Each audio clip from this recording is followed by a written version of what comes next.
Добрый вечер, шановные телеглядачи. Мы рады зноў сустрэцца з вами ў тэлекавярні «Вячэрні Віцебск». Всім добрый вечар, як заўсёды рады цябе бачыць. Добрый Гэта наша вечар, першая Іван. такая сустрэча ў новым годзе. Так, у новым годзе першая сустрэча, і з Новым годам мы пачынаем новы цыкл нашых лекцый па гісторыі Віцебска. Ну, але я спадзяюся, што тэмы у нас будуць новыя. Мы ж не пачнем А зноў вывучаць. гэтага мы ўжо з табой не ведаем. Гэта ведаюць год новы, цыкл курсаў новы, а вось Лектары тыя ж. лектары теж. Не мог падабраць я сінонім. І гэта ж добра, і гэта добра. Сапраўды, тэма ў нас будзе сёння цікавая. Пойдзе размова пра нашчадкаў вялікага князя літоўскага Альгерда. А іх было, як высвятляецца, шмат. Вельмі шмат. Вось пра кожнага, біяграфію кожнага. Не кожнага падрабязна, але на нешта. некаторых асобах спынімся так больш грунтоўна. Ну вось, каб спыніцца, нам зараз трэба пачаць, таму гэта «Вячэрні Віцебск», курсы па гісторыі, у новым годзе мы Мы пачынаем. пачынаем.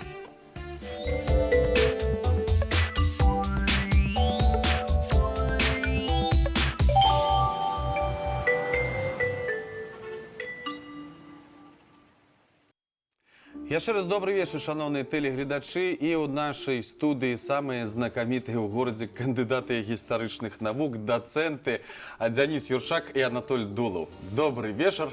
Можна ўжо казаць добрый вечар, сябры. Тэмы мы ўжо з Іваном абвясцілі. Чаму вы абралі гэтую тэму? Ну, чаму абралі? Зараз такі проста выдалі сакрэт, што не мы выпіраем з Іваном тэму, а нам тэму кажуць. Імкнемся паляпшаць дэмаграфічную сітуацыю на гістарычным прыкладзе. Ага, на гістарычным прыкладзе князя Альгерда. Ну, і акрамя таго, ўсё ж такі 2020 год, калі браць юбілей, да самага вядомага юбілея мы падыдзем пазней, ўжо ў маі месяцы. Але калі браць гісторыю Віцебска, можна прыгадаць 1320 год, калі менавіта князь Альгерд узыходзіць на віцебскі трон, згодна з агульна прынятай датай. І атрымоўваецца, што ў гэтым годзе у нас якраз 700-годдзя менавіта гэтай падзеі. І вось вырашылі новы цыкл пачаць менавіта з гэта. Цудоўна, цудоўна. Ну і я так разумею, што, як заўжды, мы пачынаем з нейкай агульнай характарыстыкі эпохі. Так? Гэтак і будзе. Менавіта гэтак і будзе, таму што эпоха была своеасаблівая, эпоха, калі пытанне забеспячэння дэмаграфічнай бяспекі так востра не стаяла, як зараз. Таму прыклады адтуль браць можна, але тут трэба звярнуць увагу ўсё ж такі, напэўна, правесці пэўныя паралелі, улічваючы, што Альгерда мы ўжо разглядалі. Таму, напэўна, варта проста, каб не вяртацца да біяграфіі самого князя, варта параіць усім тэлеглядачам звярнуцца да YouTube-канала 21 сакавіка мінулага года. Мы якраз разглядалі Альгерда. 21 сакавіка 19 года і 15 чэрвеня 2017 года у вас у студыі былі Ігор Дураў і таксама вядомы археолог Цішкін. Яны расказвалі пра віцебскія замкі, перыяду Альгерда. І вось тое, што непасрэдна папярэднічае нашай сённяшняй тэме, мы больш звернемся да пытання нашчадку Альгерда, але разглядаючы нашчадкаў, трэба прыгадаць усё ж такі і яго жонак, першую і другую, хаця ёсць версія, што іх было больш. Таму давайце, можа, дадзім паралельна малюнак першы, паглядзім. Вось мы бачым і Альгерда, і побач з ім Марыя Віцебская, першая жонка Альгерда, і другая Ульяна Цверская, Ульяна Александровна. Ну і побач мы бачым яшчэ і пячатку вялікага князя Альгерда, якой непасрэдна ён карыстаўся. І першая і другая карціна гэта таксама Ігор Дураў, ён намаляваў. У нас ёсць магчымасць бачыць якраз гэтыя карціны ў духаўскім кругліку. Ну гэта, напэўна, самая вядомая. Самая вядомая гравюра. Праўда, гравюра таксама пазнейшая. Зразумела, што мастак, калі ствараў гэтую выяву Альгерда, хутчэй за ўсё, не хутчэй за ўсё, гэта проста умоўная. І так бачыў менавіта мастак вялікага князя. Ён яго асабіста не бачыў. Ну, ён бачыў у сваім уяўленні. Гэтага дастаткова для мастака. Як бачыў, так і маляваў. Атрымалася так, але выява сапраўды вядомая, часцей за ўсё выкарыстоўваюць менавіта яе.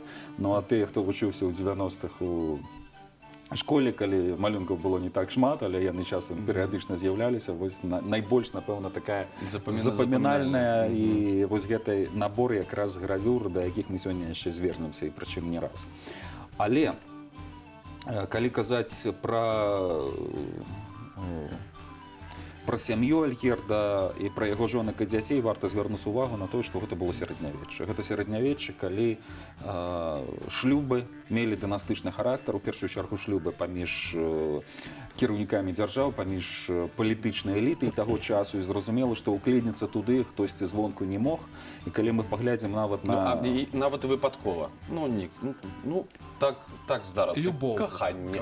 Ось, я каханне, дякую. Тады дэмаграфічная сітуацыя была б яшчэ значна большая, яна была. Тут можна прыгадаць тады Аўгуста III моцнага, якому прыпісывалі каля 300, здаецца, дзяцей, ці 200. Зараз магу памыляцца, але аднойчы я так на лекцыі сказаў, і пачуўся жаночы голас. Спачатку дзяўчынка ўздыхнула, а потым сказала, што бедная жанчына, яна проста і падумаць не магла, што магло быць інакш. Што гэта не адна была жанчына. Я не разумею. Адразу зразумела, гуманітарый. Не змог чалавек З іх падлічыць. афіцыйны толькі адзін, дарэчы. Адзін. Калі быў час займацца кіраўніцтвам дзяржавы, не зразумела. Все, давай да Альгерда.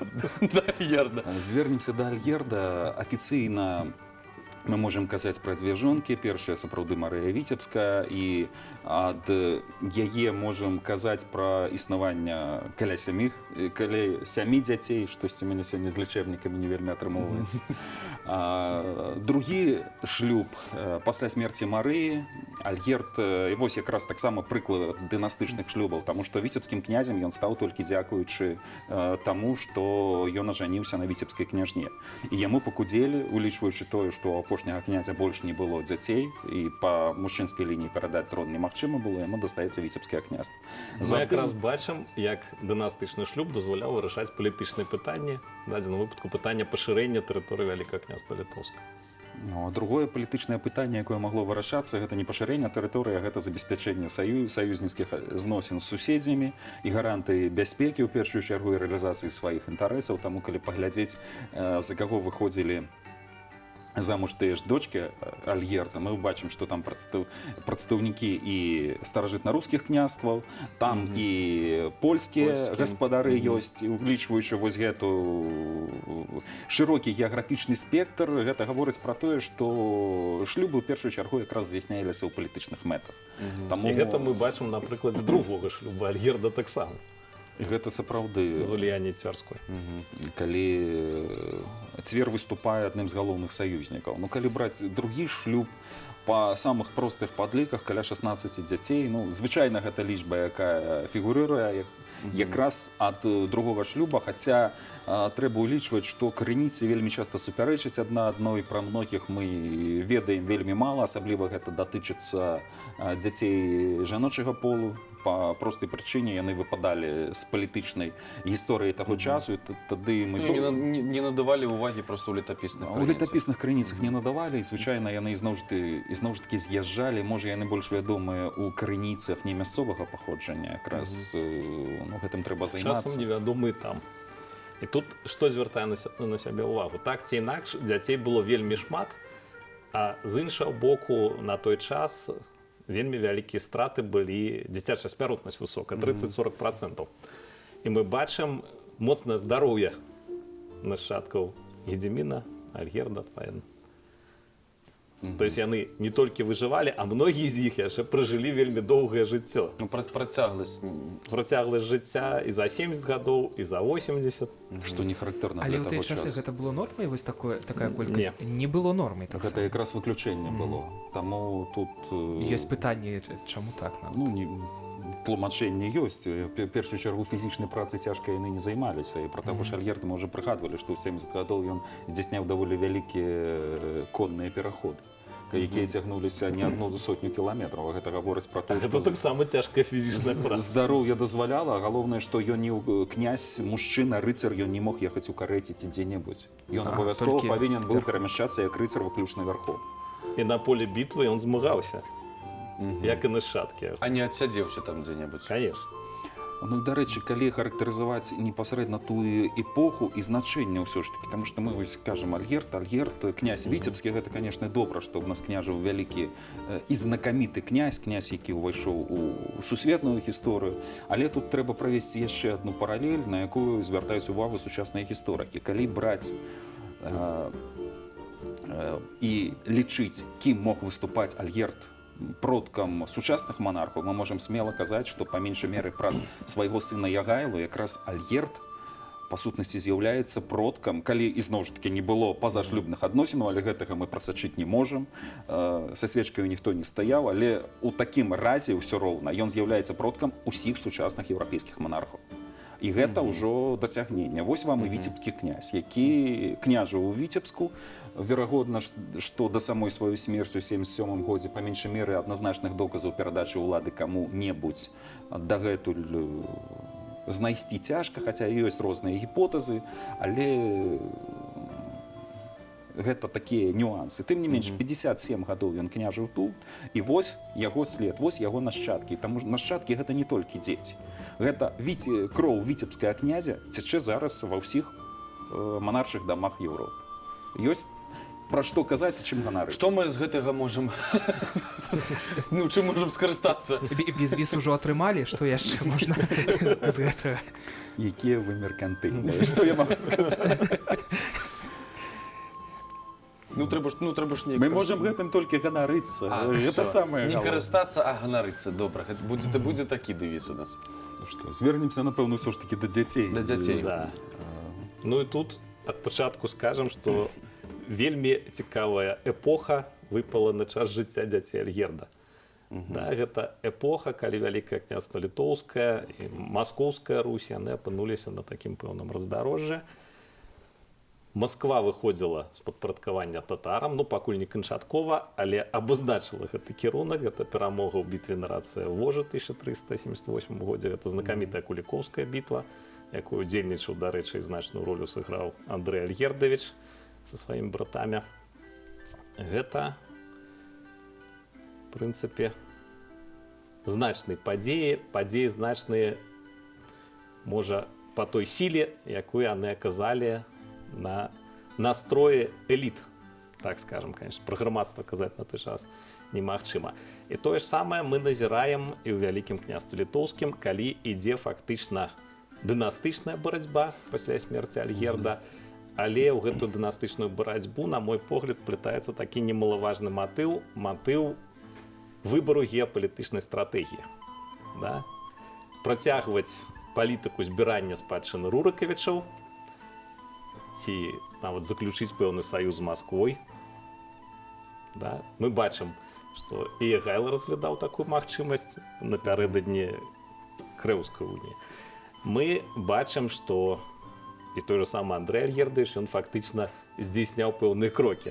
Ну, калі крыху мадэрнізаваць гісторыю, канешне. Не ён пра гэта не думаў, не Дмітрый Іванович Данской, і там зусім іншыя, можа, былі матывы, але тым не менш. І мы бачым ўсё ж такі вось гэты паварот, геапалітычны паварот, які у гістарычнай перспектыве стаўся паваротам цывілізацыйным на 180 градусаў. Фактычна Крэўская унія сыграла вызначальную ролю далейшай гісторыі ВКЛ, спачатку палітычнай гісторыі, але, як я сказаў, перспектыве, в прынцыпе, і цывілізацыйнай, калі Вялікае княства развярнулася тварам на захад і стала запазычваць ужо дасягненні еўрапейскай, заходнееўрапейскай цывілізацыі і стала своеасаблівым пасрэднікам перадачы гэтых дасягненняў далей на ўсход. У чымсьці нават тут не тое, што выбар, гэта выбар, які выпадковы быў, таму што з аднаго боку так выпадковы. сталася. Да, але, можа, была і пэўная заканамернасць. Калі б не абарвалася дынастыя польская, невядома, што было б тут, і ў тым ліку... Збег сапраўды абставін. Але ў нечым, я думаю, у гэтым збегу праявілася гістарычная заканамернасць, калі мы ўвогуле можам казаць пра іх існаванне. Ну, вернемся ж непасрэдна да тых падзей, які разгарэліся пасля смерці Альгерда.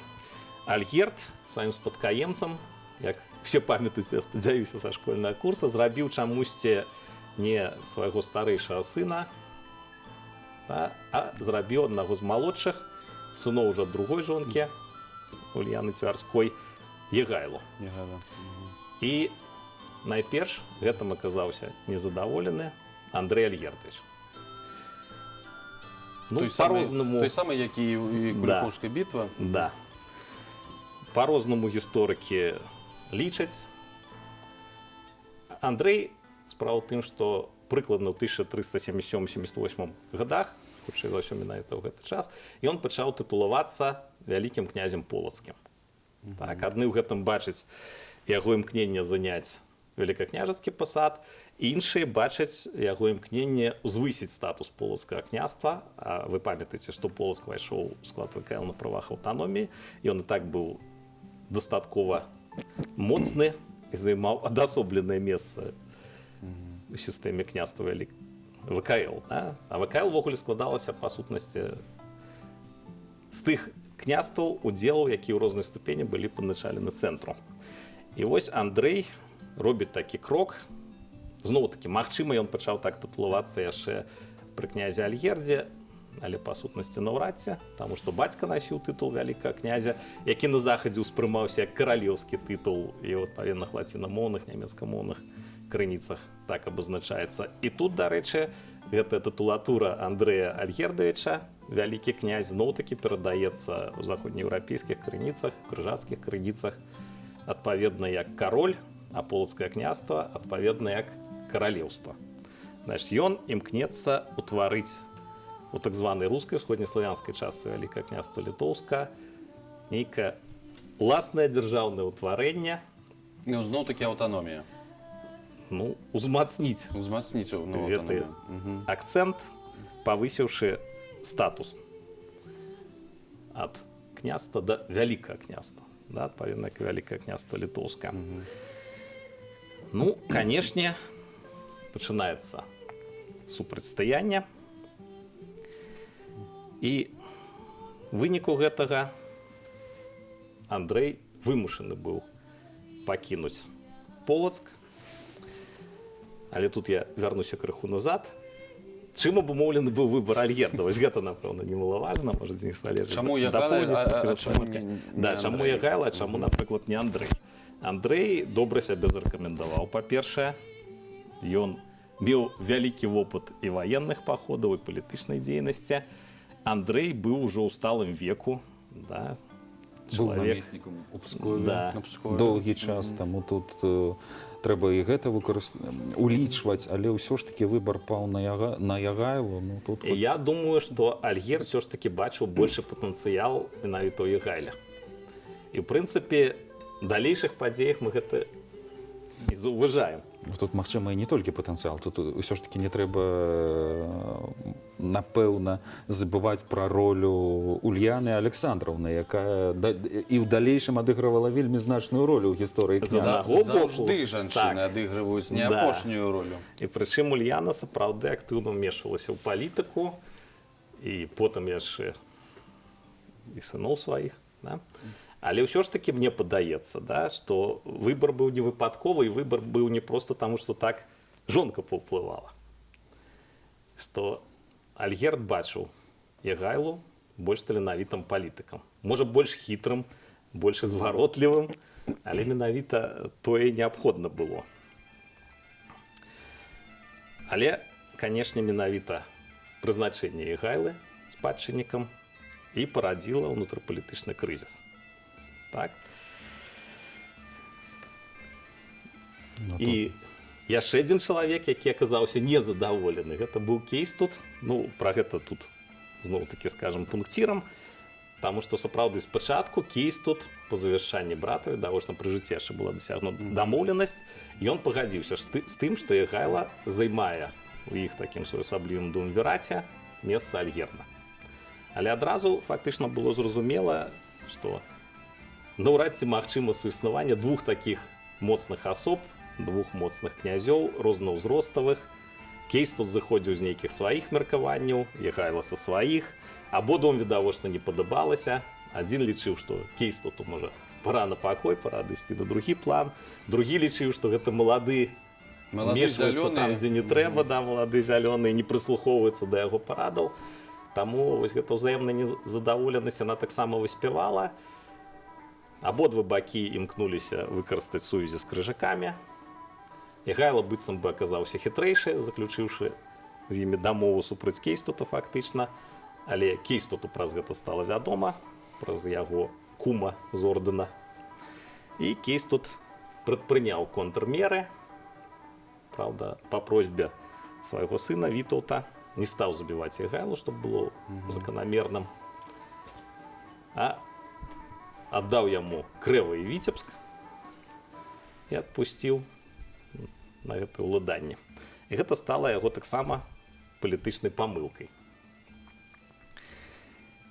Ну, а ў Полацку, ты часы, пра які ідзе гаворка, імкнуўся замацавацца яшчэ адзін Альгердавіч з Кіргайла па волі Ягайлы.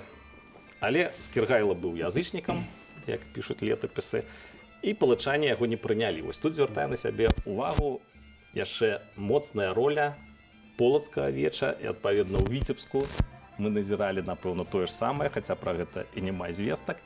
Палачане самі маглі прымаць рашэнне, прыняць ім князя ці не прыняць ім князя, ці якога князя ім падтрымаць. І, дарэчы, вельмі ганебна выпрадзілі Скіргайлу з горада. Яны прывязалі яго да каня, пасадзіўшы задам наперад. Ну, гэта ўжо такая І моцная выправілі. абраза.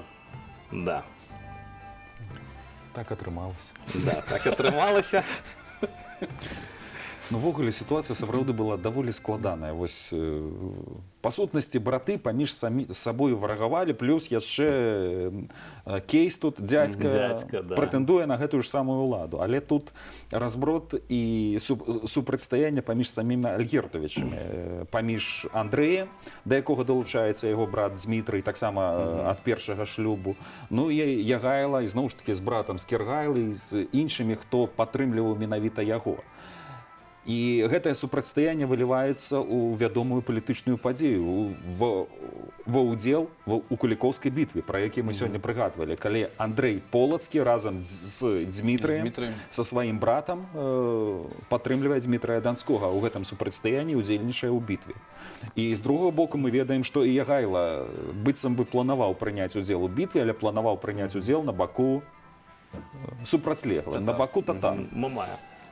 Ну, афіцыйна, быццам бы ён ці не паспеў, ці ёсць такая версія, што казалі, што вось праваслаўныя войны Не хацелі не біцца хацелі з дзінаверцамі, сапраўды за за дзінаверцамі. ўмацаванне іга татарскага. Але гэта вельмі малаверагодна, колькі прыкладаў, калі адзінаверцы біліся паміж сабою, не гледзячы. Прычым, неважна, якой яны канфесіі, неважна, якой яны былі нацыянальнасці ці, ізноў ж такі, рэлігійнай прыналежнасці. Ну, а наконт таго, што не паспеў, мы ведаем, як хутка свае паходы здзяйсняў Альгерд, і яго сыны не адрозніваліся ад бацькі. Таму відавочна тут Ягайла праявіў якраз сваю палітычную мудрасць. Ён вырашыў сутукнуць два бакі, каб змацніцца самому. Ён не ўдзельнічаў непасрэдна у барацьбе, а калі б удзельнічаў, хто ведае, чым бы тая бітва скончылася. А потым так атрымалася, так І само на якім ўсё баку? проста. Да. І вось, дарэчы, тут заўважаецца таксама супрацьстаянне ўжо сыноў Альгерда. Да? З аднаго боку Андрэя Дзмітрая Альгердавіча, а з іншага боку Ягайла. Да? Яны па розныя бакі барыкад, кажучы ўжо мовы іншага часу. Ну, калі прыгадваць ізноў ж такі таго ж і Альгерда, і Дзмітрая, варта згадаць яшчэ, напэўна, важную падзею.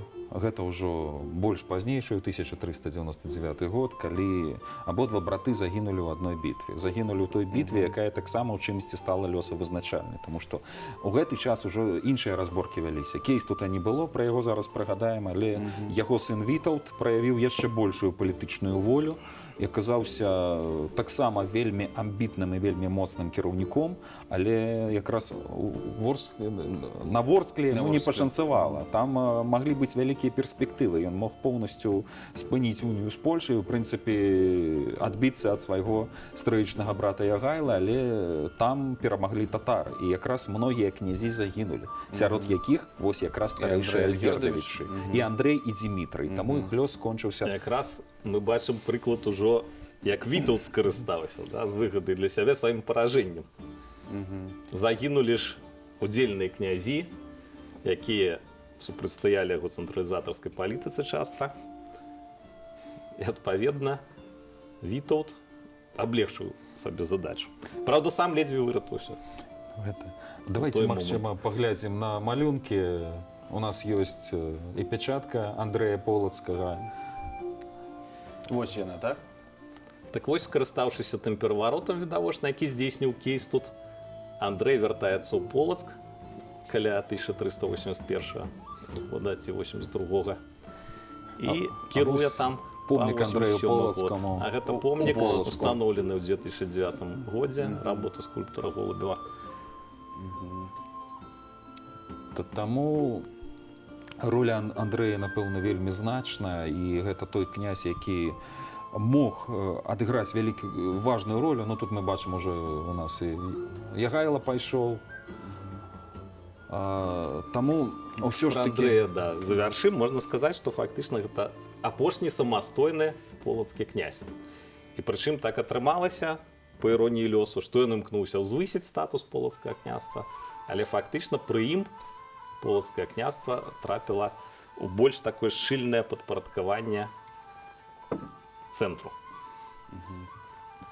І ўжо ў 90-е гады там з'явяцца намеснікі Вітаўта.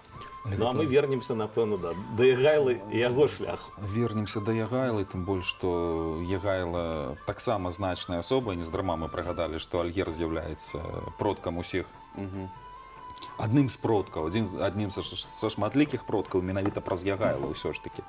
Таму можна нават паглядзець яшчэ іншыя ілюстрацыі, якія датычацца непасрэдна князя Ягайлы. Вось мы бачым месца яго пахавання. Наконт Ягайлы. Пасля супрацьстаяння з Кейсту там скончылася тым, што Кейст тут быў забіты. Больш таго, і адзін з галоўных канкурэнтаў Ягайлы Вітаўт, ён таксама апынуўся ў палоне. Праўда, там даволі дзіўная сітуацыя атрымоўваецца, калі, ну, дарэчы, вось бачым помнік Ягайлу, які ўсталяваны ў Нью-Йорку. Таму можам казаць, што помнік віцебскаму князю стаіць яшчэ. Але ж трэба памятаць, што туды ён не дайшоў, не? Ну так. Ім Трэба пашанцавала. патлумачыць, не пашанцавала. Адпаведна, таксама сітуацыя даволі дзіўная, супрацьстаяння, як бы сёння не спрабавалі ўзвысіць Вітаўта. Вітаўт як палітык сапраўды асоба значная, але пры гэтым ён нам сёння вядомы як чалавек, які адзін з пераможцаў ордэна, але пры гэтым трэба памятаць, што падчас супрацьстаяння з Ягайлай менавіта гэты ордэн быў адным з галоўных саюзнікаў Вітаўта ў многіх сутычках. І Ну, гэта была традыцыйная сітуацыя, ў прынцыпе, да? Той же самы Андрэй Полацкі, які вельмі шмат змагаўся з крыжакамі яшчэ пры жыцці Альгерда. Потым ён вымушаны быў пайсці на саюз з леонскім ордэнам, каб умацаваць сваю ўладу, змагаючыся супраць Ягайлы з Кіргайлы. Таму, ну, гэта сапраўды Да, і нармальна. Вітаўт сапраўды, да, некалькі было яго пераходаў на бок ордэна, і, ў прынцыпе, калі б ён скончыў жыццё, знаходзячыся ў крыжакоў і змагаючыся са сваёй радзімай, ён бы ўвайшоў у гісторыю як здраднік.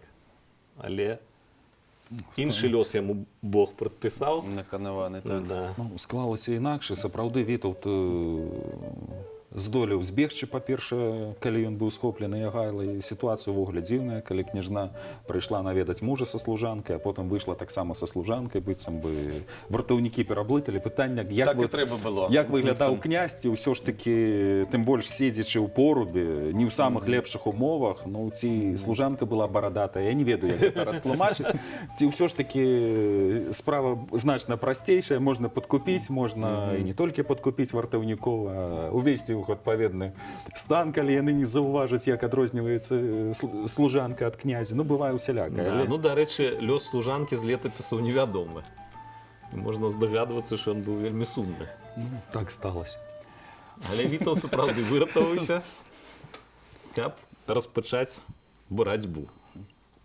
І вынікам гэтай барацьбы, да, калі апусціць усе зноў-такі перыпетыі, стала востраўскае пагадненне ўжо. Але ж да гэтай барацьбы у нас Да. яшчэ была Але трэба Крымская згадаць Крымскую унія. унію, конечно. Калі Да, вось на гэтым трэба акцэнтаваць Ягайло увагу. зыходзіць на польскі трон і становіцца кіраўніком Польшы, Каралём польскім. каралём польскім, і зразумела, што ён сітуацыя геапалітычная складваецца зусім іншая. Цяпер Ягайла мусіць кіраваць там, і палякі зацікаўлены ў тым, каб праз гэты саюз долучыць да сябе яшчэ Вялікае княства Літоўскае, хаця, можа, такіх глобальных геапалітычных мэтаў не было. Гэта была ўсё ж такі сярэднявечная дзяржава, галоўнае, каб далучыць, але не уключыць у склад не ў сучасным разуменні. Мы заўсёды вось спрабуем перакласці нейкія сучасныя катэгорыі, сучасныя паняцці на тую сітуацыю. Крыху яны, канешне, глядзелі ў гэты бок, але, можа, не настолькі глобальна, як нам часам зараз здаецца.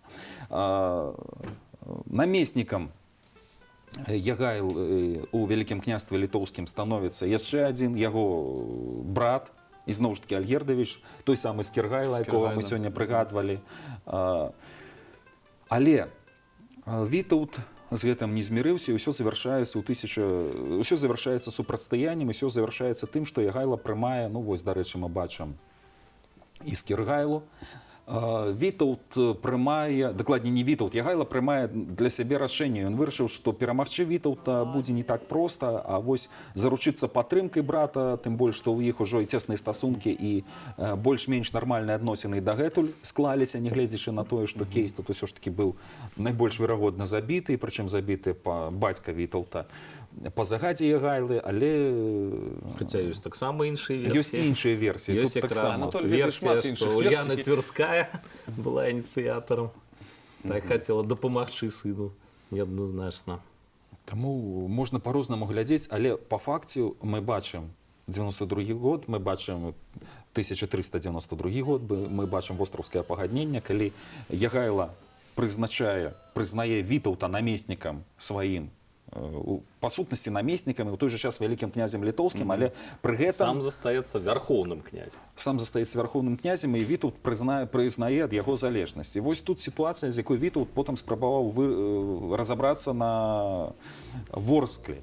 Калі б ён перамог татар, сітуацыя магла скласціся інакш. Ён мог разарваць усе гэтыя сувязі. Але Там была мэта якая перамагчы татар? Атрымаць ад хана Тахтамыша, татарскага хана-эмігранта, ярлык на ўсходнерускія землі. Так, атрымаць як бы законнае права на ўладу над тэрыторыямі, якія былі падпарадкаваны татарам. І гэта, адпаведна, узмацняла пазіцыі Вітаўта, і, адпаведна, ён бы мог разарваць адносіны з Польшай. Саюз. у таварышаў планы былі глобальныя. Але зноў так атрымалася. Але так Ну, атрымалася. скажем так, відавочна, Вітаўт пераацаніў свае магчымасці. Але пры гэтым бліскуча выкарыстаў і гэта на сваю карысць. Калі ж усё ж такі звяртацца да востраўскага пагаднення, вось тут, калі Вітаўт прызначыў свайго кузэна на Вялікае княства Літоўскае, а не братоў, гэта, канешне, выклікала Ягайла прызначыў. Вітаўт. Ягайла прызначыў свайго кузэна Вітаўта, гэта ўжо, думаю, пра адно кажу другое. Але атрымоўваецца так, што ў гэтым першую чаргу былі незадаволены родныя браты. Ёсць Скіргайла, ёсць Карыбут, ёсць Свідрыгайла, які і выступіў у тым ліку, і гэта непасрэдна датычыцца якраз віцебскай гісторыі. Але першым ўсё ж такі супраць Вітаўта выступае Карыбут, і як павёў сябе Ягайла, паказала тое, што Карыбут выступіў у адкрытую, было сутыкненне, але гэта завяршылася тым, што, ну вось мы Свідрыгайлу бачым, ужо князя Віцебскага, ужо не бачым, але гэта завяршылася тым, што Карыбут быў пазбаўлены сваіх уладанняў, і па сутнасці яго з братоў ніхто не падтрымаў. Яго не падтрымаў у тым ліку і кароль польскі Ягайла. Таму што афіцыйна ў Вялікім княстве кіраваў Вітаўт, і ён быў прызначаны у тым ліку Ягайлы. Гэта яго стаўленік, адпаведна, любое выступленне, неважна хто ты, брат, не брат, ты выступіў супраць майго стаўленіка, ты выступіў супраць мяне. І гэта адназначна магло быць расцэнена і было расцэнена як выступленне супраць вярхоўнай улады, і Вітаўт гэтым бліскуча скарыстаўся. Яшчэ ніхто, ні Скіргайла, ні іншыя браты не падтрымалі пазіцыю Карыбута. Тут адразу малюецца другое выступленне, і з'яўляецца другое выступленне, якое непасрэдна і цесна звязана з Віцебскам. Гэта выступленне Свідрыгайла, які ізноў ж такі выступае супраць князя Вітаўта. І самае галоўнае, што яго падтрымліваюць жыхары Віцебска. Дакладна датаваць гэтую падзею даволі складана, Ёсць некалькі версій, больш таго, ёсць версіі таго, што нават Свідригайло двойчы ўзыходзіў на віцебскі трон і двойчы выступаў супраць Вітаўта, і Вітаўт сюды прыходзіў. Гэта асобныя крыніцы сцвярджаюць менавіта гэта, хаця гэта вельмі сумнівна. І калі гэта датаваць, мы можам датаваць прыкладна з 91-га, напэўна, да 93-го года. Хутчэй за ўсё адбылося гэта, калі Вітаўт калі Вітаўт узышоў на трон і калі Свідригайло быў, канешне, незадаволены, а галоўнае, што ў 91-м, найбольш верагодна ў 91-м, хаця ёсць і іншыя версіі, памірае Ульяна Цвярская. А менавіта за ёй Гэта ўжо другая жонка, Альгерда. а за ёй Віцебск быў замацаваны. Гэта, па сутнасці, лічылася яе уладаннем. І пасля таго, як яна памірае, князем мог на роль віцебскага князя мог напрамую прэтэндаваць адзін з яе сыноў.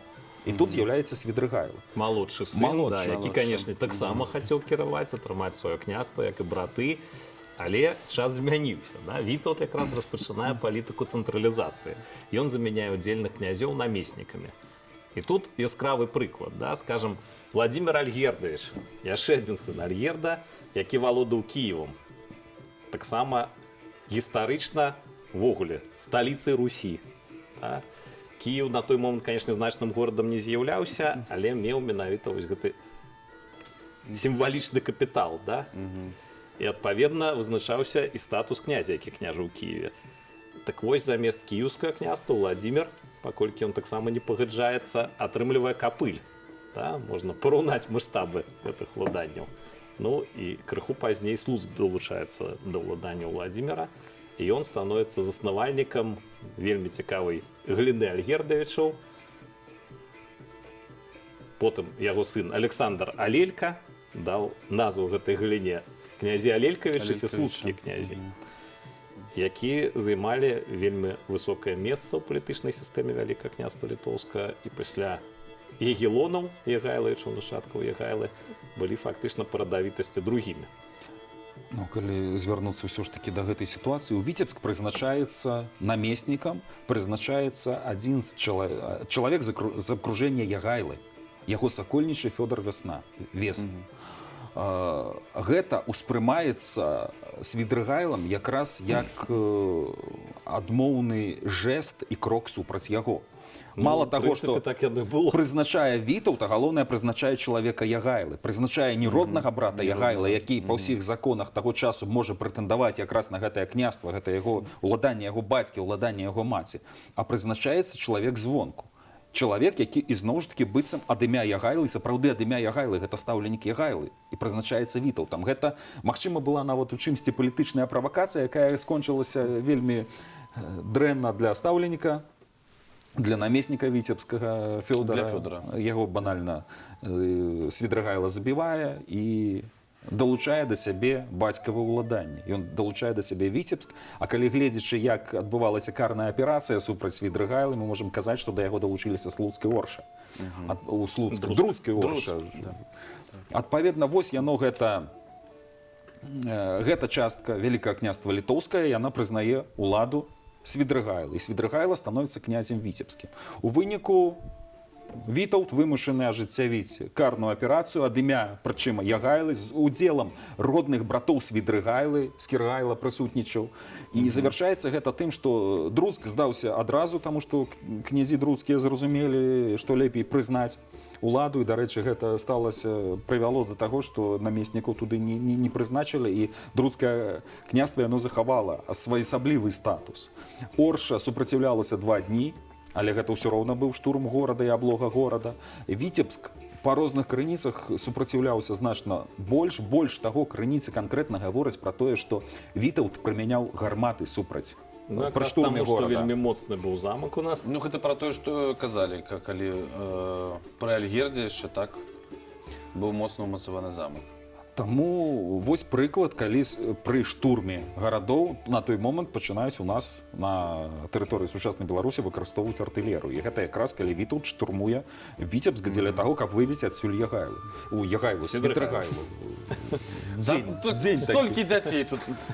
23 чалавекі.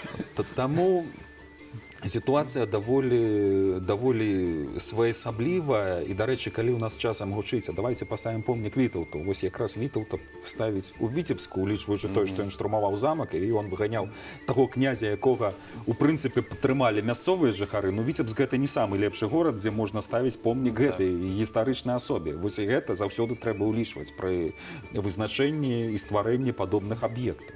Тому так сталося. Наконт Свідригайла, коли ми звернулися до Дальнейший його, лёс таксама цікаво ну, складається. гэта ўвогуле цікавий персонаж, який неаднаразова, з одного боку, він виступив супроти Ягайли, зрозуміло, що його вимушені були покарати. Але за тим, де він тільки не був, а головне, що він все ж таки змог стати великим князем литовським. Після смерті Вітаўта, гэта крыху іншая епоха, але епоха, яка мае прамое дачыненне да нашай сённяшняй тэмы, таму што у Вітаўта з нашчадкамі была праблема, у яго не было дзяцей, гледзячы на тое, што ён доўгі час кіраваў. Но у Ягайлы таксама была праблема, у яго было 4 шлюбы, ад 2 нараджаліся дочкі, а ад аднаго ўвогуле дзяцей не было, і толькі ад 4-го шлюбу з прадстаўніцай таксама мясцовай арыстакратыі феадальнай Соф'і Гальшанскай, якая мае прамое дачыненне да рускіх князёў, у яго нараджаюцца дзеці. Прычым у вельмі познім узросце, нездарма той жа Вітаўт нават сумняваўся, ці бацька праводзілася спецыяльнае следства, прычым не самымі гуманнымі метадамі, як зараз кажуць, але доказаў адваротнага у абкружэнні каралевы знайсці не змаглі. Таму і Уладзіслава і Казіміра мы лічым дзецьмі Ягайлы, і нездарма менавіта ён пачынае праз гэтых позніх сыноў, ён пачынае род такіх ягелонаў. Прычым тут можна яшчэ адну цікавую, можа у чымсьці псеўдагістарычную гісторыю узгадаць, але ці нават кур'ёзную, таму што давайте. Калі мы рыхтавалі гісторыю турызма, вось гэты падручнік, прыйшлося сутыкнуцца з такой публікацыяй амерыканскага гісторыка Мануэля да Сілва Роза. Амерыканскі гісторык партугальскага паходжання, прафесар аднаго з універсітэтаў амерыканскіх, але ён сцвярджае, што сярод нашчадкаў Ягайлы мы можам прыгадаць не толькі вялікіх князёў і вядомых асоб, а унукам Ягайлы з'яўляецца Хрыстафор Калумб. Ну, гэта вельмі смелая заўвага, канешне, з гэтага можна пасмяяцца, але на што ён звяртае ўвагу? Ну, па-першае, сын Ягайлы Уладзіслаў, які ў маладым узросце загінуў падчас бітвы з туркамі, яго цела не знайшлі. Ён знікае. Быццам бы галава яго была перададзена султану, але цела не знайшлі, і гэта парадзіла шматлікія версіі пра тое, што ён збег, ён выратаваўся і дзесьці хаваўся ў Еўропе. І вось тут гэты партугалец вырашыў чамусьці звязаць гісторыю Калумба з сынам Ягайлы і кажа, што Ягайла гэта дзядуля Хрыстафора Калумба. А там таксама загадкавая гісторыя, тым больш, што каля 30, здаецца, гарадоў Італіі прэтэндуюць зараз на ролю. Таму і Віцебск мы сюды можам яшчэ запісаць. Можам, ну чаму бы не? На паходжанне. Ну, канешне, такая вельмі прыцягнутая за вушы легенда, але, дарэчы, гэты спецыяліст, ён настойвае на тым, каб правесці ДНК-аналіз і параўнаць. І таму помнік не Вітаўту, а Хрыстафору Калумбу. Ну чому, ну можна ж Ягайлу ў Нью-Йорку паставіць помнік, а у нас і Хрыстафору Калумбу. На месцы ўпадзення візьбы і паставім. Каля залатой рыбкі. Не, ну вы ведаеце, вось гэтая гульня тронаў, яна пацікавей за серыял будзе. Ну, вось што трэба калі здымаць. паглядзець нашу сярэднявечную гісторыю, тут яшчэ шмат можна серыялаў тая Санта-Барбара. Таму тут... Гэта ж мы толькі па адной дынастыі, вось з Альгерда, што прычым пачалося. вельмі павярху. І прычым толькі пакуль што мы пра дзяцей кажам фактычна, былі ж яшчэ і ўнукі, праўнукі. Ну, дарэчы, у партугальцаў яго шмат там розных аргументаў, але мы не будзем ужо звяртацца, таму што вельмі сумнівная гэта, канешне, гісторыя, але тым не менш у якасці вось такой Калумба нашчадкам я б не лічыў. Ілюстрацыі варта сказаць. Наконт усё ж такі дзяцей... Трэба вярнуцца, да, да Свідригайла і да У нас сітуацыі. ёсць 3 хвілінкі, так, каб вярнуцца да Свідригайла. Ну, калі... Зараз яны скажуць, што трэба рабіць другую частку, я ведаю. Не, ну, на Свідригайлу ми не будемо другую частку, напевно. Тут тады зробім таксама акцэнт. Фактычна Свідригайла, калі стаў вялікім князем літоўскім, ён ім стаў без згоды папярэдняй дамоўленасці з Егайлам. Егайла вымушаны быў гэта прыняць. Але палітыка Свідригайлы, у тым ліку яго апора на русінскіх князёў, рускіх, да, ўсходнеславянскіх, і, в прынцыпе, не толькі князёў, да, яна выклікала незадавальненне у бліжэйшае акружэнне, і была змова, замах. Ён, правда, выратаваўся і збег у верасні 1432 года. І ў Вялікім княстве літоўскім з гэтага моманту распачалася так званая феадальная ці грамадзянская вайна, супрацьстаянне паміж Свідригайлам Альгердавічам і Жыгімонтам Кейстутавічам, якого змоўшчыкі пасадзілі на Віленскі прастол. І што цікава, у летапісах адзначана, што Свідригайла збег у Полацк, так, і яго тут пасадзілі на вялікае княжанне рускае. Да, фактычна дзяржава на пэўны час раскалолася на частку літоўскую і частку рускую. Але зноў-такі гэта не была палітычная праграма Свідригайла стварыць тут нейкае вялікае княства рускае. Да? Сам ён быў каталік, хаця падтрымліваўся якраз праваслаўнай шляхтай, улічваючы Да, тое, што акрамя іх Полацка інтарэсы яго падтрымаў супадалі. Віцебск, яго падтрымаў Смаленск, і прычым падтрымлівалі да апошняга. Але ў Віцебску, вось, кіруючы па сутнасцю праваслаўным лагерам, ён западозрыў няладнае, што, магчыма, мітрапаліт Герасім выступіць, вядзе змову супраць яго, і што ён зрабіў? Кіруючы праваслаўным лагерам праваслаўнай часткі Вялікага княства Літоўскага, ён спаліў мітрапаліта Герасіма ў Віцебску.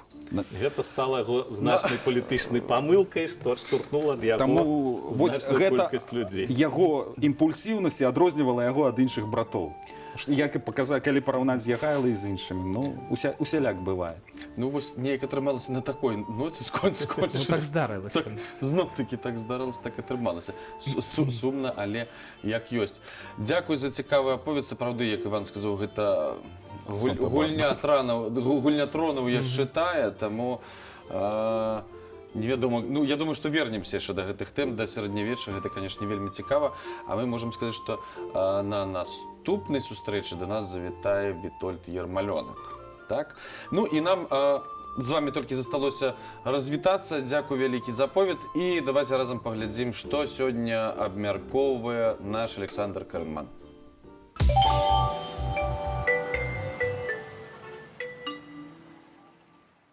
Улыбочка на старте, я уже на радио Витебск, и это надо обсудить. Какая тема? Ну, конечно, после праздничная. Сегодня мы поговорим, кто как себя чувствует после праздников новогодних и вообще как приходить в рабочий формат.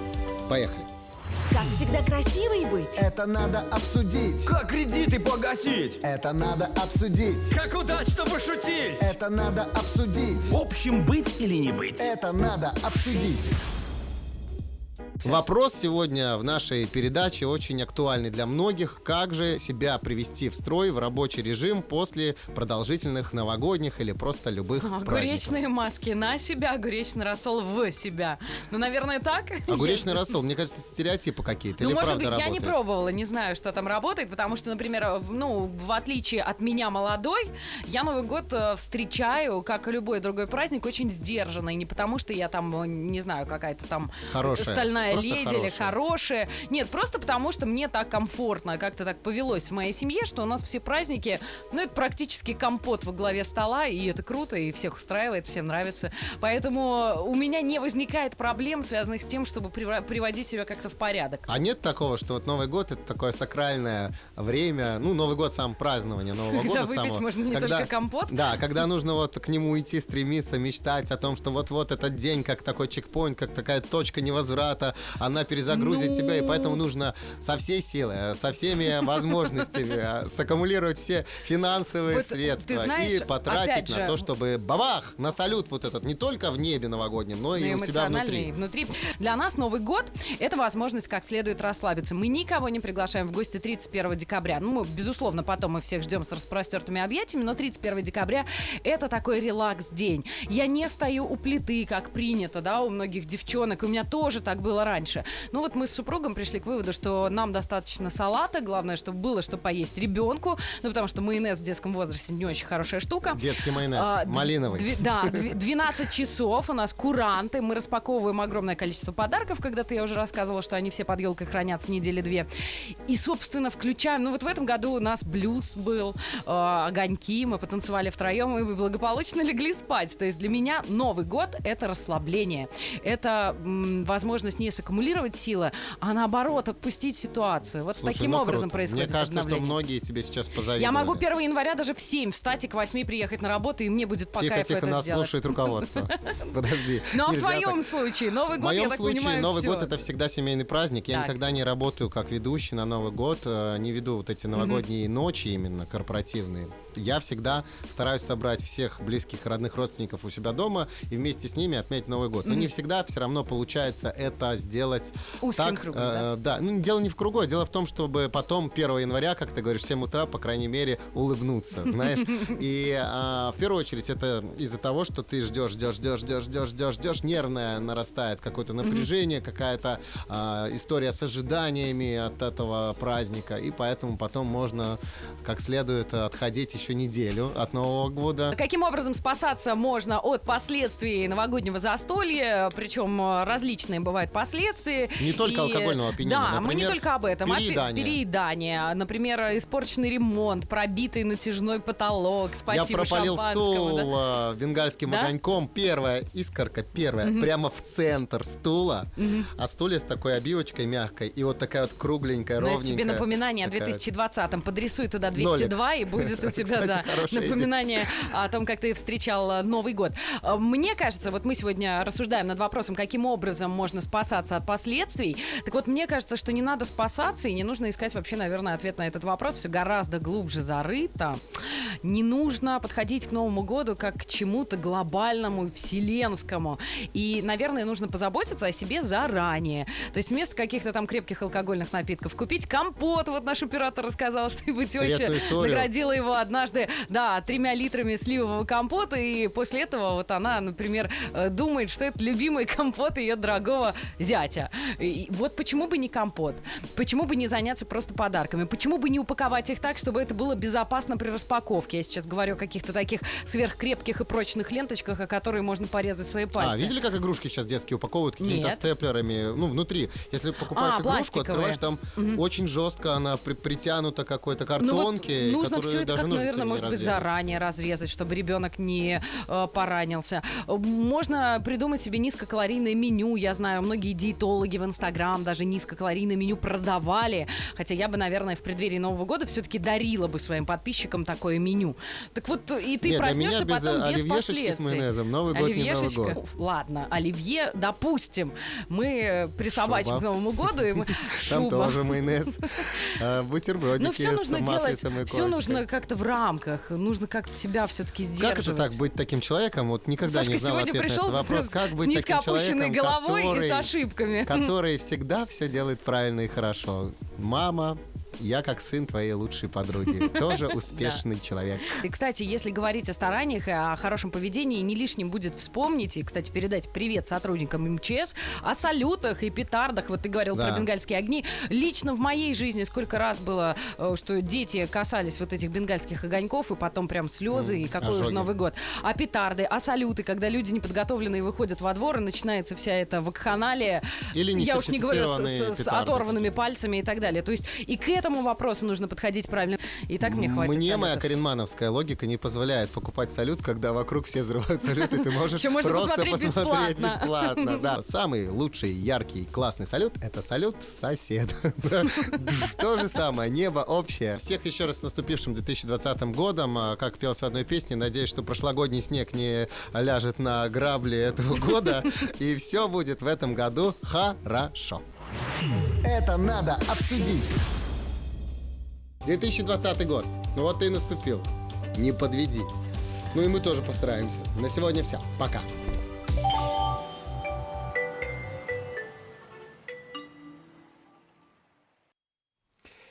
Ну вось і абмеркавалі мы ўсё, што было трэба. Усё гэта вы зможаце знайсці потым на нашым канале ў Ютубе, пераглядзець, пераабмеркаваць. І яшчэ раз пераглядзець, яшчэ раз Конечно. пераабмеркаваць, а нам засталося толькі прадставіць наш музычны нумар. Гэта узорны вакальны калектыў «Рознакаляровая планета». І вы можаце зараз палічыць дзетак, іх будзе менш, чым нашчадкаў у Альгерда. Не сумнага вечара. Всего доброго.